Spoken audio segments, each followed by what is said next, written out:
Handi Quilter is running their biggest sale ever. I recently got to sit down with Miss Diann Loper, someone that has turned her love and passion for long arm quilting into a business that has not supported only her, but her entire family. The timing of this video is no coincidence. We wanted you to hear straight from her how this business model is absolutely attainable. Enjoy our talk. Hey everybody, I'm Quinton from Sewing and Vacuum Warehouse, and today we're going to talk about starting your own long arm quilting business. I am joined by Miss Diann Loper here, who has been through the trials and tribulations of starting a business like this, all the way to making it extremely successful. So Miss Diann, I want to start from the very beginning. How did you even get into quilting? So I started quilting about 20 years ago, and it was pretty much on a dare. I had never sewn. I was in my late 30s, and I made a quilt, and I have been sewing nonstop since then. It is more of, you were a consumer at first. You didn't jump into this saying, I'm going to start a business doing this. Which came first, the long arm or the business? Oh, definitely the long arm. As many of you people may remember, oh gosh, probably 22, 23 years ago, Handi Quilter came out with the first tabletop carriage system that you could put your sewing machine on. The minute I tried that, I knew my life was changed. I wanted to be a long armor. And so I started with that, and then I just kept moving up, and it was just more for fun, enjoyment, relaxation. I loved it. Oh, there you go. So it is always one of those things they say, do what you love and then call it work. Absolutely. I love to hear that. When you decided to start the business, when you said, all right, it's time to take the leap, how many machines did you have at that time? So at that time, I just had one machine, and it was kind of a gradual thing. I had people who were coming to me wanting me to quilt their quilts, and so I thought, why not make a business of it? And it started with one, and over the years worked its way up to 5. We're going to talk about getting to the thick of business. Obviously, we run this business here. We know what overhead is like. One thing I've always found very intriguing about long arm businesses is the lack of overhead. So I want you to dive into that, into the comparison of businesses. So it was really easy for me to start my business because virtually I didn't have any overhead. I worked from home, and even when we had 5 machines, I still worked from home. Of course, it took up the whole upstairs, but we were easily able to make considerably over 6 figures. With the machines, we didn't have to pay office rent. We didn't have to go to an office every day. We could quilt there at home, and it just worked out really, really well for us. I like the idea of your inventory is almost actually brought by the consumer. You don't have to hold on to a bunch of stuff, you know, like your typical business does. If you come into a store like ours, we have machines everywhere. That is, you know, a considerable amount of overhead and something that you guys really don't have to deal with, right? Right. So the one thing we have in terms of overhead was just inventory, and that was batting. And batting is a consumable. So it wasn't like we had a great investment in batting or that we had to store it because it was something we were constantly using. So other than thread and batting, we really didn't have any inventory. I do, and we get a lot, and it is almost a little bit difficult for us to answer sometimes, is what is the formula for calculating what you're going to charge for a quilt? What you want to do is check around and kind of see what the average is in your area. You don't want to go too low, and you don't want to go too high. The way I've always looked at it is that there's plenty of work for good quilters, and there'll never be enough work for bad quilters. As long as you really learn your craft and you do a good job, there's plenty of work. So you really want to just kind of see what the average is and what you need out of your business. And I think that's something that is constantly overthought of. It is just like any business. You are going to be in a relevant price. You know, if you're better than the local competitor, you're going to be a little bit more expensive simply because you're better. Right. And it's just like any other business is really what you're saying. Right, absolutely. Something that's, you know, any other business, commonly overcomplicated. I oversimplified that a little bit, but it is something that I've always said business is overcomplicated 9 times out of 10. That's where you run into your issues. How many quilts do you need to make to equal a payment? Like if my payment was $250 a month on my machine, how many quilts do I need to do to cover that? So in general, what we find is the average per quilt is somewhere around $100. You know, you might do a king size that's $200 and you might do a lap size that's $60. So just as a general rule of thumb, we looked at about $100. Also about $30 an hour per machine as you're doing your quilting. So if you had a payment of $250, I would say probably 2.5 to 3 quilts a month would probably make that payment for you. So 2.5 to 3 quilts. Now, if you've never worked on a long arm, 2.5 to 3 quilts can be done in a day. So we're talking a month's payment can be covered. I mean, even if you financed the largest machine, the entire thing, you're talking 6 to 8 quilts a month. I want to get into something that everyone fears in business, but in the long arm specifically, is the learning curve. So I have a 2-part question here. Sure. The learning curve on the long arm specifically, like the Pro Stitcher system, and then everything after that. So what they have to perfect, and like you've mentioned before, the proportions and things. So dive into that for me. So what you want to do, the main thing with the learning curve is going to be tension.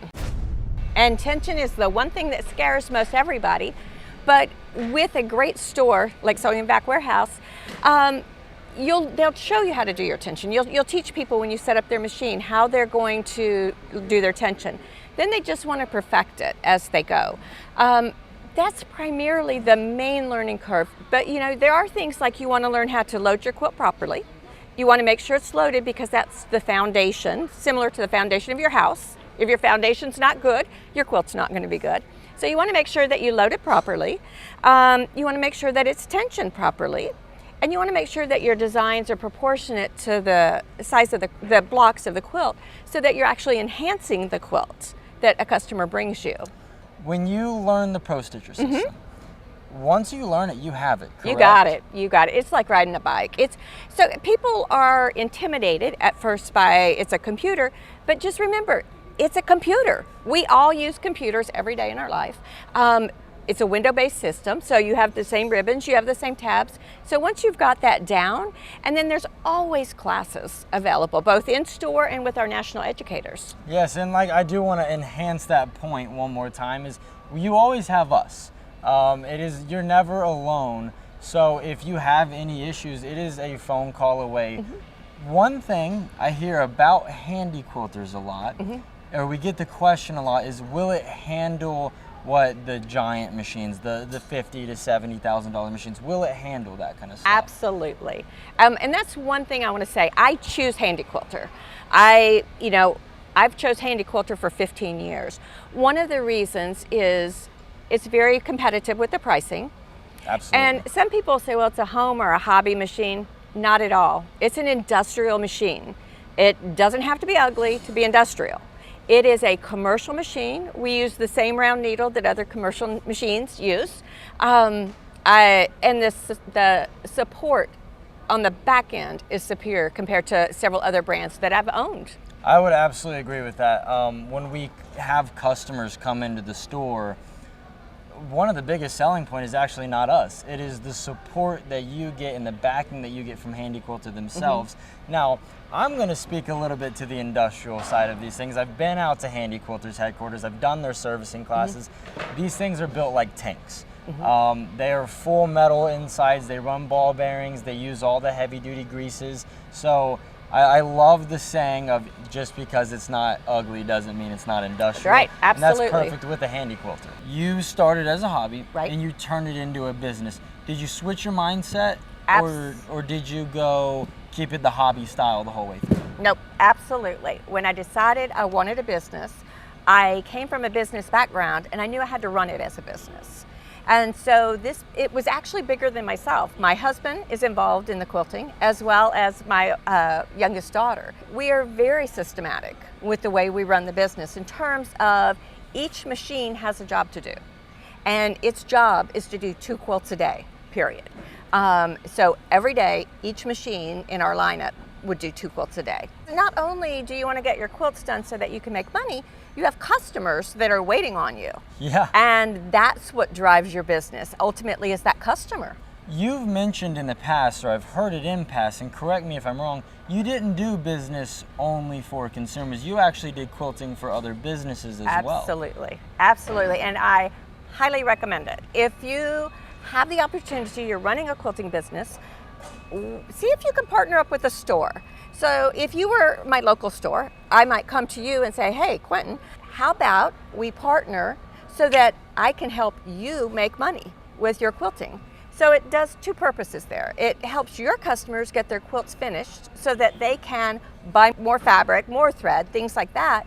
But also, it's helpful for me as the quilter because I don't have all those customers coming to my home. I'm working because if those machines aren't running, I'm not making money. Absolutely. No, it is as with any business, if you're down or even, you know, I get it, is when the customer comes in, they want to be friendly. You want to be cordial. I do. I like everybody. I like to talk to everyone. Right. But at the end of the day, sometimes we have to accept, you know, when we're not working, we're not making money. Exactly. Absolutely. So a question every business person has ever had across the board: how do you find customers in this sense? So one thing about quilting, your quilters will find you. If you do a good job, they're going to tell their friends. Yes, we have a website. Yes, you know, we advertise some, but for the most part, it's word of mouth. And I would say, you correct me if I am wrong on this, quilting is a community. There's no doubt about that. These gals and gentlemen too, they run in packs.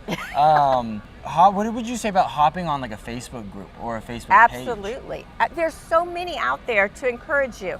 You can find Facebook groups for quilting. You can find machine-specific Facebook groups. You can find pro stitcher groups. So there's always a support system out there. So there's a support system, and then you can go grab customers from anywhere. Because everyone that quilts, I would say 1 out of every 30 to 40 quilters, if that, has a long arm, or they're outsourcing. I know people that send their quilts across the state because they have no idea where else that they can send it. So you could just hop in there and immediately gain customers, right? Right. So we actually just moved from Texas to Arkansas. We thought we were going to take a little break, but what happened is your customers are loyal. So we have customers now shipping us quilts. So we get quilts from the East Coast as well as Texas that are coming into us. What is your process from in the door to out the door? We had what we called a tub system. So we had clear bags with drawstrings. Each quilt would get its own bag. Even if it came with a bag and they said, oh, use this bag. I'm like, no, it goes in our bag. So it would have a bag and it would go in a tub. And then we would move those tubs. As we finished a quilt or finished a tub, we would move it closer to the front of the line, the next tub. We ran a 2-week turnaround, and we stayed with that 2-week turnaround even if we had to work nights or weekends, because if you don't, you just get further behind. But also, it helps not only us, but it helps any stores we might be working through, because again, once somebody gets their quilt finished, they're inspired to start another one. We've talked about you starting. We've talked about your process and something you've clearly refined. I want to talk about what people want to hear and what people really don't want to talk about. Let's talk about the pitfalls. Some things that you either got caught by extreme surprise, you had to pull a parachute for certain reasons. What were some of those things that came up? So there's always, I could tell you how wonderful it is, and for the most part, we have loved our quilting journey. But, maybe you advance a quilt and you realize the tension is not as good as it should be. We would never let a quilt get out of the door with bad tension. It just doesn't happen. You have to take it out, and it's a pain, but that's one of the pitfalls. Another pitfall, you get a quilt in and the borders are ruffly. You learn to work those out to where they're smooth. You learn to choose appropriate patterns. If you had bad tension, which it doesn't happen often, but when it does, it's bad. Or if you just, get something that's not of the quality you would want. And if it comes in and it's not the quality that I would feel comfortable quilting or sending out, we would refuse it. That was just what I was going to ask. Is there a time you say no? Like this, you have a standard, that standard must be met, and if it is outside of your hands or what you can do anything about it, do you say no to that quilt? Absolutely. And the reason that I do is that quilt is a reflection on me. That quilt is going to determine whether that quilter's friend refers her quilt to me. We would never let something do something that would reflect poorly on our business. For instance, somebody brings you a sheet. Tension never looks good when you're quilted on a sheet. Or they have poor quality fabric that doesn't lay right or whatever. If it's not something that I can enhance, then it would be something that we probably would say, gosh, we'd love to do this, but. So I think the last thing I want to ask you, what are some absolutely no's? You know, I don't take in a terrible quilt. As the sewing machine or the business side of this thing, we always tell people no bad thread. What are absolutely, like, these are the things, if you're going to avoid any 3 things, what are the 3 things you avoid? One of the things are sheets for backing. They never turn out well. Dark colored minky or cuddle fabric on a light colored quilt, because those fibers are going to migrate. And even if they say, oh, it doesn't matter, yes, it does. And it looks poorly on you as the quilter. And the third thing that you really want to watch out when you run a business is those friends. We all have friends, and they'll say, can you quilt this for free? Or even more, it's a charity quilt. Can you quilt it for free? And I don't mean to sound cold, but no, it's a business. It's the same as if I walked into your store and said, I would like this machine, I'm giving it to my charity. Well, that's my charity, not your charity. And so that's something that we, just ironed out in the front end, that it's a business. We ran our business as a business, and as much as we love our friends, they don't work for free either. Miss Diann, I have greatly appreciated your time. I think we've answered a lot of questions for people that want to get into this business or even inquiring about it. If you guys have any more questions for us, you can comment down below, or there will be a link to our website where you can get to us from there, and we're happy to answer them all. I'm Quinton from Sewing and Vacuum Warehouse, and we'll see you next time.